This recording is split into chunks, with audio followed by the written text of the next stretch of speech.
We're so excited to start Big 12 play. We know that it's going to be the little things that are going to add up to the big things going into two nationally ranked opponents. Nothing like going on the road against two opponents that are just having an incredible start of their season.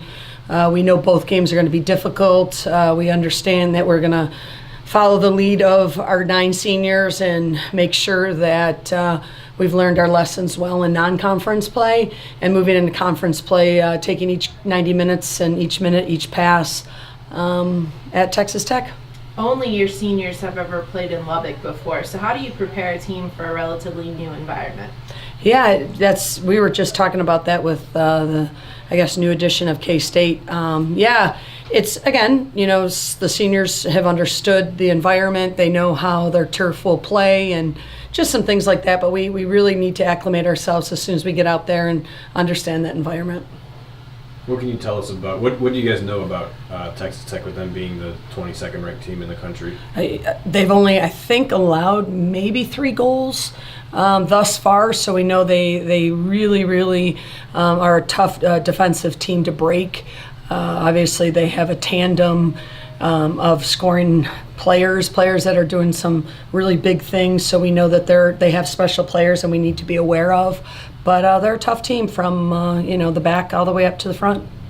And what does your team's defensive performance these past 2 home games over the weekend, and how dominant you guys played, what kind of confidence does that give you guys going into these tough 2 games?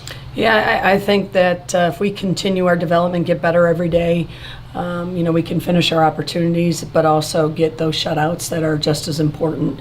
So I think that us, standing behind those seniors, but also recognizing everyone's got a job to do. If you do your job, we'll be fine. I never asked Riley to be a striker, so if Riley gets her job done and Naya gets her job done, we're going to get those W's. How do you keep Riley, and how does she keep herself kind of focused and her head kind of in the game when she doesn't face too many shots on a nightly basis? Yeah, I think what's really important, and I can't stress this enough, that Riley's the 4th coach on the field, and she's got to be the one dictating play, and she sees the field better than anybody. So even though maybe players aren't attacking at her, she still needs to keep us organized and ready and focused. So we just talk a lot about communication. Two of your senior defenders were just named to the senior class award candidate list, and Bianca and Esther are the only teammates named to the 30-person list. Awesome. What does that say about those 2, the year they're having and the career they've had? Yeah, it's, both of them, I'm so proud of them. I think both of them not only have shown excellence on the field, but in the classroom. And I'm just thrilled and excited for both of them. And I'll say it again, like I always say, hard work pays off. But to be recognized with this honor is huge. And we will definitely clap them up at training and celebrate this awesome acknowledgement. Outside of Texas Tech and TCU, what teams do you think are dangerous in the Big 12 this year?